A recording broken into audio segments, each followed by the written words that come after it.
ग्रामीण मीडिया में आपका स्वागत है।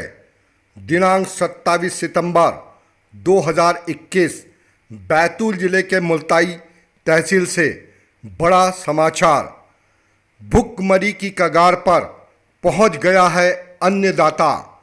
2 साल की कोरोना की मार और इस साल खड़ी फसलों में हो रहा है अंकुरण। दाने सड़ने लग गए, ये देखो, ये दाने सड़ने लग गए, ये दाने सड़। और खोल के बताइए। ये देखो, ये दाने इसको पूरा निकाल लीजिए आप। हाँ, ये पूरा सड़ने लग गए। हाँ, दिखाइए इसको। हमने एक झाड़ में से तोड़ा, ये झाड़ में उग भी रहे हैं, फंगस से पूरे प्रभावित हो गए हैं। सभी झाड़ वैसी हाँ। है, ये देखो, ये इसमें भी ये लगने लग गए फंगस। मेरे ख्याल से तो शासन को सर्वे की भी जरूरत नहीं है। हाँ, ये देखो, ये सड़ने लग। बर्बादी की कगार पे पहुंच गया है हो किसान। रही हैं खराब। लगातार बारिश के कारण सोयाबीन, मक्का और मूंगफली की फसलें में अंकुरण हो रहा है, यानी 100% हो रहा है नुकसान। सबसे ज़्यादा नुकसान मूंगफली, मक्का और उसके बाद सोयाबीन को। सोयाबीन में तो पहले ही दाने सरसों, मूंग और राई जैसे हो चुके हैं बारीक, और जो बचे कुचे हैं उनमें हो रहा है अंकुरण। लगातार बारिश के कारण यही हालत रही तो किसान पहुंच जाएगा भुखमरी की कगार पर। मध्य प्रदेश शासन और प्रशासन इस ओर विशेष रूप से ध्यान दे। किसानों की इस आपदा काल में जो मुख्य मांगे हैं वह इस प्रकार से है। शासन और प्रशासन, बैंक से जो हमने कर्ज लिया था किसानों ने, उसको पूर्ण रूप से तत्काल माफ़ किया जाए। अगली फसल के लिए हमको बीज खाद की व्यवस्था तत्काल निःशुल्क की जाए। मुआवजे की जो राशि है उसको जल्दी से पूरी पारदर्शिता से और ग्राम सभा में बैठकर तय किया जाए, जिसमें कोई किसान छूटे नहीं। इसका विशेष रूप से ध्यान दें। जो भी अभी हमने आपको जानकारी दी है उसका हमने ग्राउंड जो सर्वे किया है उस ग्राउंड रिपोर्ट को आप ज़रूर देखिए, तो आपको हमारी बातों 100% सही पाएंगे और इस पर कार्य चालू करे सरकार। देखिए ग्रामीण मीडिया की ग्राउंड रिपोर्ट। किसान भाई राम राम। राम राम। आपका नाम बताइए। नरेंद्र घाघरे। नरेंद्र भाई, ये बताइए कि जो आपकी ये मक्का की कुछ फसल पत्तियां हरी हैं, भुट्टे सूख चुके हैं, कुछ भुट्टों पे ये सफ़ेद सफ़ेद लग चुका है फंगस। अभी हमने सर्वे किया, काफ़ी मात्रा में आपकी फसल लगातार बारिश के कारण आड़ी हो गई है। क्या कारण है, कितने दिन की फसल थी, इसके बारे में हमको विस्तृत जानकारी दीजिए। ये 120 से 110 दिन की फसल है। इसको बोने में काफी दिन हो गया।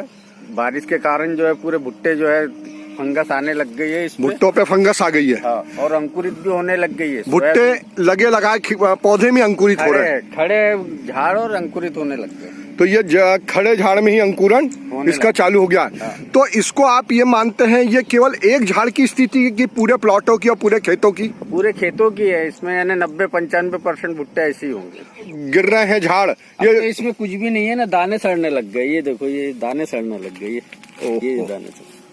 और खोल के बताइए। ये देखो, ये दाने इसको पूरा निकाल लीजिए आप। हाँ, ये पूरा सड़ने लग गए। हाँ, दिखाइए इसको। हमने एक झाड़ में से तोड़ा, ये झाड़ में उग भी रहे हैं, फंगस से पूरे प्रभावित हो गए हैं। सभी झाड़ वैसी हाँ। है, ये देखो, ये इसमें भी ये लगने लग गए फंगस। मेरे ख्याल से तो शासन को सर्वे की भी जरूरत नहीं है। हाँ, ये देखो, ये सड़ने लग। बर्बादी की कगार पे पहुंच गया है किसान। कोरोना के 2 साल की मार, भुट्टे में दाने सड़ने लग गए हैं, सड़न अंदर तक के। आपने हर चीज डाली थी इसमें। हाँ, खाद बीज सभी। आपने जो बीज लगाया था वो बहुत अच्छा वाला लगाया था। बहुत अच्छा लगाया था। ये यानी 1200 रुपए थैली का लाया था, 4 किलो 1200 का। 4 किलो 1200, यानी 300 रुपए किलो का आपने बीज लगाया था। उसके बाद में आपने निंदाई की होगी। हाँ। नींदानाशक भी डाला होगा। नींदानाशक डाला और यूरिया, DAP एक एक झाड़ को दिया था। एक झाड़ को दिया। यानी आपने बच्चे सरी की ये फसल पाली थी और पूरी बर्बाद हो गई।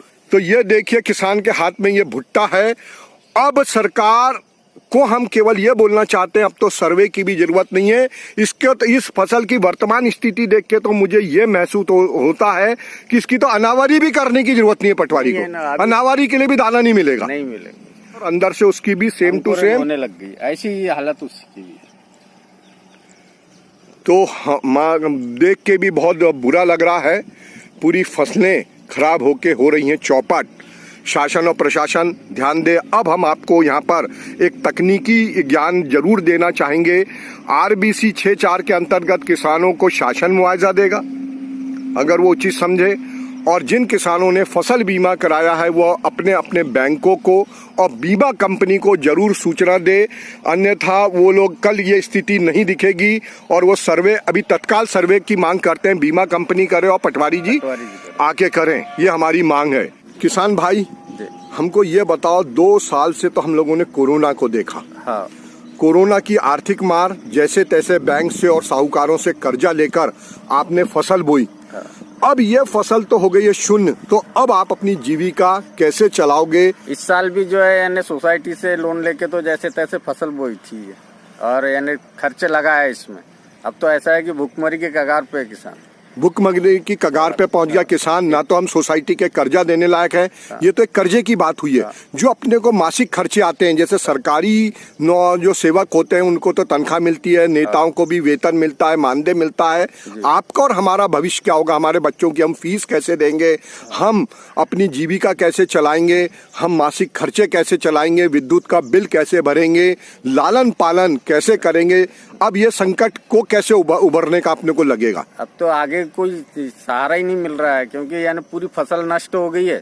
अब इसमें जो है जीविका ही चलाना गलत ये चल रहा है हमारा, तो यानी बच्चों को कहाँ से पढ़ा सकते हैं? यानी एक सब में बड़ा टेंशन, कर्जा अलग है, मुआवजा अलग है, सब में बड़ा है कि किसान कैसे। तो हमको शासन जीविका चलाने के लिए भी राहत देने चाहिए, बिल्कुल देना चाहिए। रोजगार खोलना चाहिए। शहरी सीमा में तो रोजगार गारंटी भी नहीं है। अभी तो ये फसल के लिए तो क्या है, फाज के पैसे लगा के कटवाना पड़ेगा, और उसके लिए भी कर्जा ने साहूकारों की शरण ही, या खेतों को बेचकर या औने पौने दामों में बिकेंगे किसानों के खेत। यही स्थिति बन रही है ना। और या तो फिर साहूकारों से बड़े पैमाने पे कर्जा लेना पड़ेगा, क्योंकि बैंक के तो अब हम हो गए डिफाल्टर, तो बैंक अगला ऋण हमको देगा नहीं। अगली फसल अगर हमको बोना है तो हमको किसी न किसी साहूकार से कर्जा लेना पड़ेगा, पठानी ब्याज पे। एडवांस में भी बिक जाती हैं फसलें यहाँ पे। बिकती है ना एडवांस में। जैसे खड़ी फसल है, साहूकार के पास जाओ तो वो तो पैसे देता है, तो ब्याज से देता है, या फिर बोल देता है कि ये जो है उनको देना ही पड़ता है एडवांस में। एडवांस में देना पड़ता है। तो ये हालत है किसान की, सरकार ध्यान दे। जय हिंद, जय भारत।